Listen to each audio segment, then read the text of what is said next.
Je vous invite à lire dans l'Épître de Jacques, au chapitre 4, au verset 1er, un passage que le Seigneur a mis sur mon cœur dans l'Épître de Jacques, chapitre 4, au verset 1er.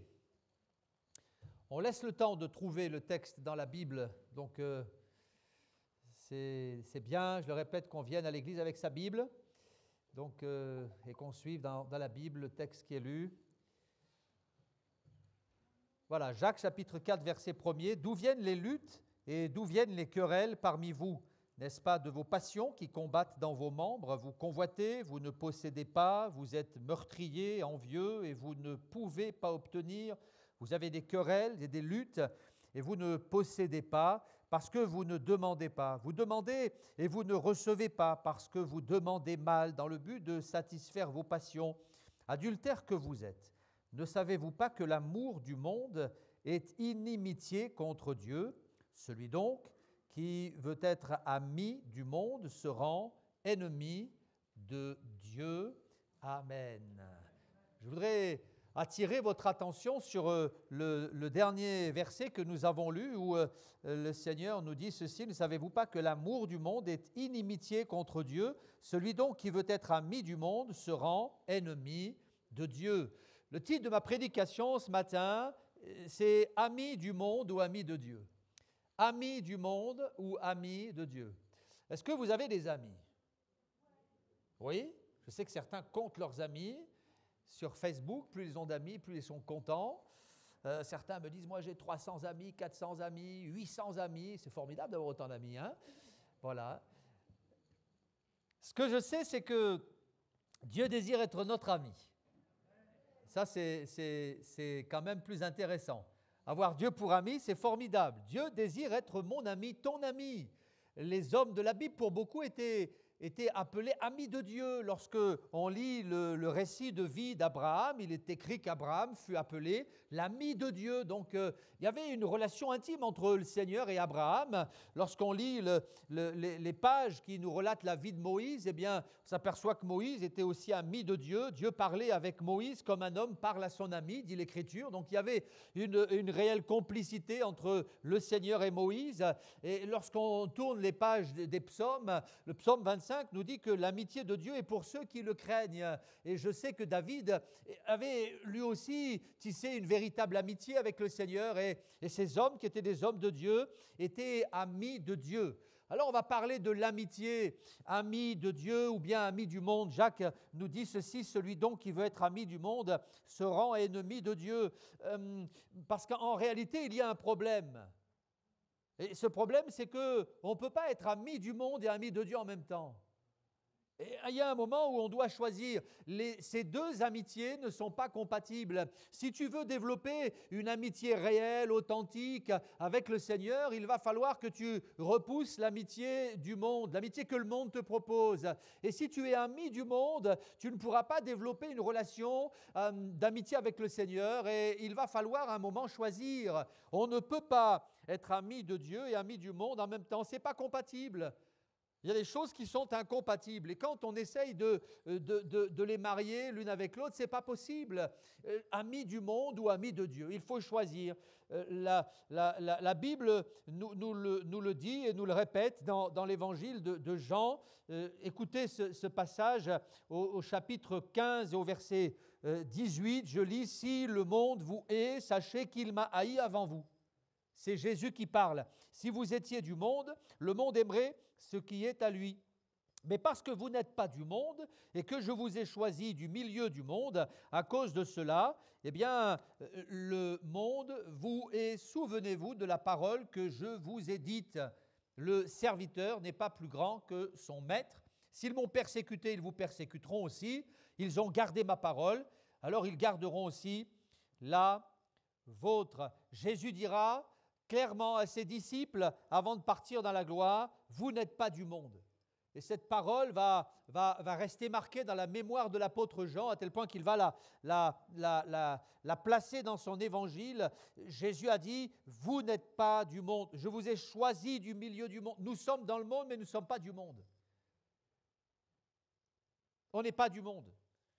Et parce qu'on n'est pas du monde, eh bien, par voie de conséquence, nous allons subir le mépris du monde, nous allons subir le rejet du monde, nous allons être l'objet de sarcasme, de moquerie, nous allons être parfois même sujets à la persécution, nous allons traverser des tribulations, nous allons subir des pressions. C'est ce que le Seigneur nous dit dans ce texte. Si vous étiez du monde, le monde aimerait ce qui est à lui, mais parce que vous n'êtes pas du monde, que je vous ai choisi du milieu du monde, à cause de cela, le monde vous hait. Et nous devons accepter cette situation. Nous ne devons pas verser dans la paranoïa, bien entendu, mais nous devons accepter qu'en réalité, quand on est chrétien, on ne peut pas être en phase avec le monde. Il y a forcément un décalage. Nous sommes un peu en marge.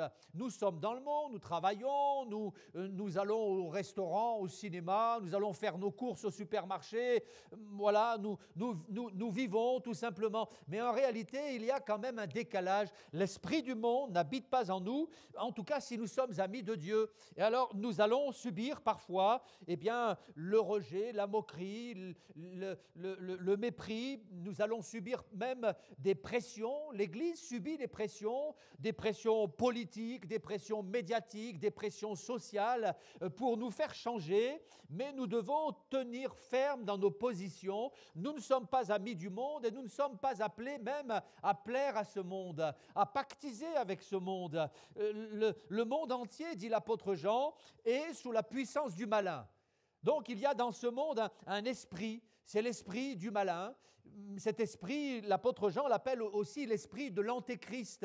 Dans la même épître de Jean, au chapitre 4 de la première épître de Jean, je voudrais lire simplement ce passage, 1 Jean chapitre 4 verset 2, l'apôtre dira « Reconnaissez à ceci l'esprit de Dieu, tout esprit qui se déclare publiquement pour Jésus-Christ en chair est de Dieu, et tout esprit qui ne se déclare pas publiquement pour Jésus n'est pas de Dieu, c'est celui de l'antéchrist dont vous avez appris la venue et qui maintenant est déjà dans le monde. » L'esprit de l'antéchrist, cet esprit, c'est un esprit qui s'oppose à l'esprit de Dieu.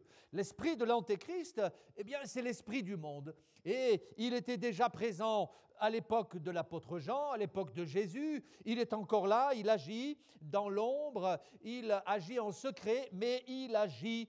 Le monde est habité par l'esprit de l'antéchrist et la mentalité du monde, le discours du monde, les choix, les décisions, les orientations de ce monde sont contraires et vont à l'encontre de la foi chrétienne. C'est pourquoi nous ne pouvons pas être amis du monde et nous ne devons pas chercher même à être amis avec le monde. La cohabitation n'est pas possible.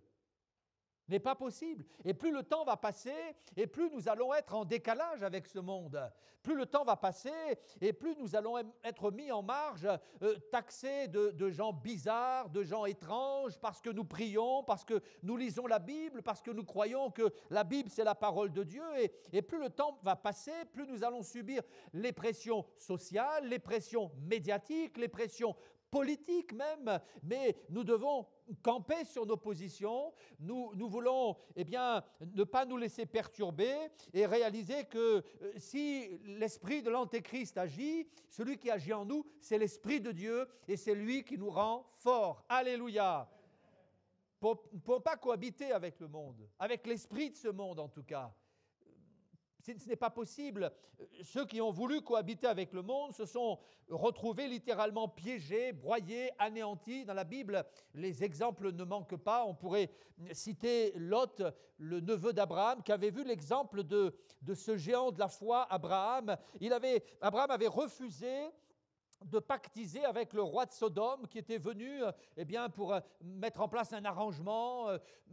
Mais Abraham va dire non, je ne recevrai rien de toi, pas un cordon de soulier, rien du tout, tu gardes tout ce qui est à toi, on ne va pas lier amitié. Mais l'autre, lui, va s'installer là dans la ville de Sodome et pourtant il avait vu le témoignage d'Abraham. Mais l'autre va pactiser avec l'esprit qui régnait dans la ville de Sodome. Et la Bible nous dit de l'autre qu'il était tourmenté nuit et jour par ce qu'il voyait et par ce qu'il entendait. Quand on pactise avec le monde, quand on essaie de cohabiter avec l'esprit de ce monde, tout en étant amis de Dieu, il y a un moment où on est comme en porte-à-faux, tourmenté par ce qu'on voit, par ce qu'on entend. Et il en a perdu la paix, le pauvre Lot. Il en a perdu, d'ailleurs il a tout perdu. Il a tout perdu. Et lorsque, in extremis, le Seigneur a envoyé les anges pour le sortir de la ville de Sodome, dans laquelle il s'était établi, il faisait partie des notables, en une nuit, il est parti, il a tout laissé derrière lui, il a laissé ses richesses, il a laissé sa position sociale, il a laissé son confort, et il a tout perdu. Attiré par les anges, il a sauvé sa vie, mais de justesse. Et en réalité, il a tout perdu ses richesses, son honneur, sa dignité même. On connaît la suite. Lot donc avait 2 filles, sont allées habiter dans des grottes, et là, ces 2 filles ont abusé de leur père après l'avoir enivré. Le pauvre Lot, il avait tout perdu. Quand on veut cohabiter avec le monde, quand on veut pactiser avec le monde, quand on veut être ami du monde, il y a un moment où finalement il y a un point de rupture et on perd tout. Et ça, le monde ne te le dira pas. Au contraire, on ne peut pas être ami de Dieu et ami du monde en même temps. Il y a un moment où il faut choisir. Le choix est un choix crucial, vital, important, difficile, mais il faut le faire. Et ce matin, je voudrais inviter peut-être une personne à faire ce choix choisi. Arrête de mettre un pied dans le monde et un pied dans l'Église. Arrête d'être un peu dedans, un peu dehors, entre les deux, vacillant, clopin. Il faut choisir, ami du monde ou ami de Dieu. Lot n'a pas voulu choisir. Pour n'avoir pas voulu choisir, le choix s'est fait tout seul et finalement, il a tout perdu. On pourrait rajouter à cette liste Salomon, qui était fasciné par l'esprit du monde dans lequel il vivait, un esprit de richesse, de volupté. On pourrait rajouter à cette longue liste Samson qui lui aussi va flirter avec le péché, avec la sensualité. Samson qui était conduit par ses pulsions charnelles, incontrôlables, ses pulsions sexuelles incontrôlables. Et cet homme va pactiser avec le monde, alors que Dieu l'avait appelé. Et un jour, il va tout perdre. Et si aujourd'hui, il y a dans cette salle quelqu'un qui peut-être est là, un pied dedans, un pied dehors, un pied avec Dieu, un pied avec le monde, ami de Dieu, ami du monde en même temps, j'aimerais t'inviter à te dégager de la situation dans laquelle tu te trouves. Dans le Proverbe au chapitre 6, Dieu nous invite à nous dégager des pièges dans lesquels nous sommes. Dégage-toi, dit le texte, comme la gazelle de la main du chasseur. Dégage-toi comme l'oiseau de la main de l'oiseleur. Dégage-toi de cette situation dans laquelle tu es. Sors de ce monde et marche avec le Seigneur. On ne peut pas être ami du monde et ami de Dieu en même temps. Dégage-toi de cette situation dans laquelle tu es, de ce piège dans lequel tu es tombé. Pour tous ces hommes, Lot, Samson, Salomon et tous les autres, j'ai vraiment le sentiment que le monde exerçait une forme de fascination sur ces hommes. Ils étaient comme fascinés par l'esprit du monde et ils n'ont pas pu se dégager. Ils étaient piégés, ils étaient enlacés par cet esprit. Et finalement, ils ont tellement mal fini. On ne peut pas être ami du monde et ami de Dieu en même temps. Et voyez-vous, si l'Esprit de Dieu habite nos vies, alors l'Esprit du monde n'aura pas de place en nous. C'est une question de logique. Si l'Esprit de Dieu habite en nous, il n'y aura plus de place pour l'Esprit du monde. Pourquoi la Bible nous dit « Soyez remplis de l'Esprit ». Et lorsque nous serons remplis de l'Esprit, l'Esprit de Dieu qui habite en nous va créer en nous une forme de répulsion pour les choses du monde, une forme de dégoût pour les choses du monde. On va peut-être essayer de regarder, de voir, mais finalement, on va vivre ressentir cette répulsion pour ces choses, parce que l'Esprit de Dieu en nous va nous alerter. Pourquoi la Bible nous demande d'être remplis de l'Esprit? Amis de Dieu ou amis du monde? Il faut choisir. Pour n'avoir pas choisi, ces hommes ont mal fini. Quel doit être notre regard? Le regard que nous portons sur le monde. Le regard que nous portons sur le monde doit être un regard de compassion. Le regard que nous portons sur le monde ne doit pas être un regard de dédain, de mépris. On n'est pas au-dessus. On n'est pas meilleur. Nous, chrétiens, on est dans le monde et on est fait de la même matière que ceux qui sont dehors ou que ceux que nous côtoyons. Nous sommes de la même nature que les gars que nous voyons au travail, au bureau, à l'usine, derrière notre machine, sur le chantier. Nous sommes de la même nature que ces gens-là.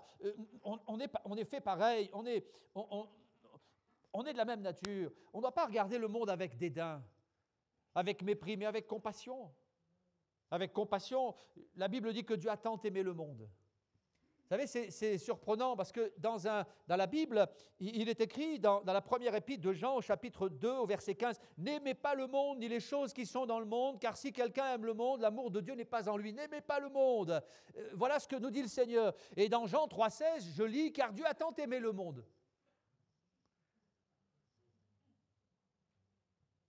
N'aimez pas le monde, mais Dieu a tant aimé le monde. Et cet amour, ce n'était pas un amour qui portait envie, mais c'est un amour de compassion. Mais quand la Bible nous dit « n'aimez pas le monde et les choses qui sont dans le monde », ça veut dire qu'on ne doit pas porter envie aux pratiques, aux passions, aux péchés, à cet esprit de ce monde qui crée en nous une forme de répulsion, mais on doit avoir de la compassion. Dieu a eu compassion de ce monde. Il a tant aimé le monde qu'il a donné son Fils unique, afin que quiconque croit en lui ne périsse pas, mais qu'il ait la vie éternelle. Dieu a aimé le monde. Et je voudrais vous dire, à vous qui êtes là, je voudrais vous dire à vous qui êtes sur le Zoom, à vous qui êtes derrière votre ordinateur, je voudrais vous dire que Dieu vous aime. Je ne sais pas qui vous êtes, ce que vous faites, je ne sais pas quelles sont vos pratiques, mais je sais une chose et je l'affirme, c'est que Dieu vous aime. Je voudrais regarder la caméra en face et dire à celui qui est là, assis dans son salon, sur son canapé, confortablement, Dieu t'aime. Dieu aime le monde. Le voyou, le malfrat, le pauvre gars, la pauvre femme que tu es, Dieu t'aime. Il a de la compassion. On doit avoir de la compassion pour ce monde. Ça, c'est la première chose. Quelle attitude le chrétien doit-il avoir face au monde? Deux attitudes majeures. La première, c'est la compassion. Et puis la deuxième, c'est la prudence. Nous devons faire preuve de prudence avec le monde. Parce qu'il est sournois, parce qu'il est plus puissant, parce qu'il est influent et parce qu'il saura tisser une toile autour de nous et nous emprisonner tellement rapidement. Avant même qu'on en prenne conscience, on sera déjà pris au piège. Soyons prudents avec le monde. Je connais des personnes qui se sont converties au Seigneur, qui ont donné leur vie à Jésus et qui n'ont pas lâché certaines de leurs anciennes fréquentations et qui côtoyaient toujours les anciennes fréquentations en disant « je vais les amener à Jésus, je vais leur témoigner de l'amour de Dieu, je vais les côtoyer, leur parler de Jésus, leur parler du Seigneur et je vais les amener à Christ. » Mais en réalité, bien souvent, c'est le contraire qui s'est passé. Ne sous-estimons pas l'influence que le monde peut avoir sur nous. Et soyons très prudents vis-à-vis de cela. Ne surestimons pas nos propres forces. Ne nous surestimons pas. Ne surestimons pas notre capacité à la résistance. On se croit parfois tellement fort alors qu'on est tellement faible. L'apôtre Pierre se croyait fort. Jésus dira à l'apôtre Pierre, « L'esprit est bien disposé, mais la chair est faible. » Et parce que nous savons faibles, nous devons être prudents vis-à-vis du monde. Dans Matthieu chapitre 10, verset 16, le Seigneur dira ceci, « Voici, je vous envoie comme des brebis au milieu des loups. » Nous sommes comme des brebis au milieu des loups. Alors soyez donc prudents comme un serpent et simples comme la colombe. Prudents comme le serpent, simples comme la colombe, mais prudents comme le serpent. C'est étrange d'inviter les chrétiens à être comme le serpent. Mais oui, c'est ainsi. Le Seigneur a pris cette image. Il faut que nous soyons prudents comme un serpent. Serpent, avance progressivement, il est prudent, il est aux aguets, il est là, et nous devons être aussi prudents que cet animal, prudents comme le serpent, parce que nous sommes comme des brebis au milieu des loups. Alors, il y a 4 animaux dans ce passage, les brebis, les loups, les serpents, les colombes. Vous voyez, le Seigneur est simple dans sa prédication. La brebis, c'est le symbole de la fragilité. Elle est vulnérable, la brebis. Le loup, eh bien, nous parle de la férocité. La brebis, c'est le chrétien, nous sommes vulnérables. Le loup, féroce et brutal, c'est le diable. Et il ne nous fera pas de cadeau, pas de quartier pour la brebis. Et puis la colombe, c'est le symbole de la pureté. La colombe nous parle de pureté, de propreté. Elle est immaculée de blancheur. Et eh bien, nous devons être des brebis, réaliser que nous sommes vulnérables. Nous devons aussi être comme la colombe, c'est-à-dire nous garder purs, nous garder propres. Et pour cela, il faut que nous soyons prudents comme le serpent, parce qu'autrement, nous allons salir notre robe, nous souiller en côtoyant les choses du monde, en versant dans la mondanité. Attention à la mondanité, devons refuser l'influence du monde, devons fuir le péché, devons rester fermes dans nos convictions, devons pas courber l'échine devant les pressions des amis, des collègues de travail, devons faire attention. On ne va pas se considérer comme étant au-dessus, on ne veut pas faire bande à part, non, mais il y a des situations compromettantes qu'il faut éviter. Il y a des endroits où on ne doit pas aller. Quand j'étais jeune chrétien, j'avais des amis, j'étais au travail, avant de pasteur, j'étais cuisinier.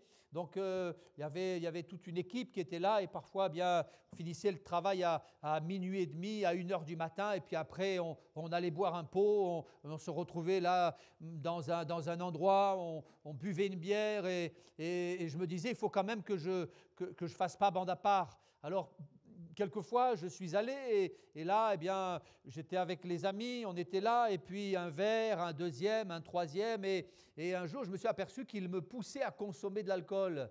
Et je me suis vraiment senti piégé, et puis voilà que, on sort les cigarettes, on sort un joint ou deux, et puis on se fait passer le joint, et je me suis retrouvé en tant que jeune chrétien, parfois avec un verre d'alcool à la main, et puis un joint à la main.